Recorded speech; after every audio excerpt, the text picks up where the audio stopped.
Baada ya Wajerumani kutia miguu yao rasmi kabisa kwa ajili ya kulitawala bara la Afrika, walifika katika mji wa Mzizima mwaka 1885.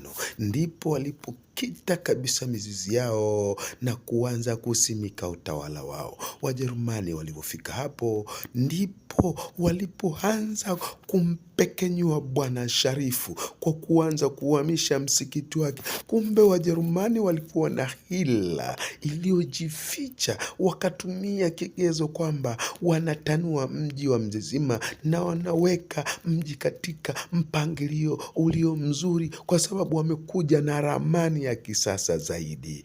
Kumbe lengo lao lilikuwa ni kuhamisha msikiti wa Bwana Sharifu, kwa sababu ulikuwa unampigia kelele kiongozi wao kila baada ya kipindi cha swala na kuwa na mikusanyiko mingi pale alikokuwa amezikwa Sharifu. Walikuwa na mpango wa kuhamisha msikiti pamoja na kuhamisha makaburi yote. Walifanikiwa kuhamisha msikiti, wakaanza kuhamisha makaburi. Shughuli ilikuwa pale walivyolijongelea kaburi la Bwana Sharifu, unaambiwa walitandikwa bakora. Hawakuamini macho yao, walitandikwa, wakakimbia, wakaenda wakajipanga tena upya. Unaambiwa walienda wakakaa, wakaenda wakakusanya tena viongozi wengine ambao ni wanajeshi wengine, wakarudi. Hapo unakoona kuna pango kwenye shahidi la mti huu wa kaburi, hiyo unaambiwa hiyo sehemu ni hatari zaidi na ilitoa adhabu ya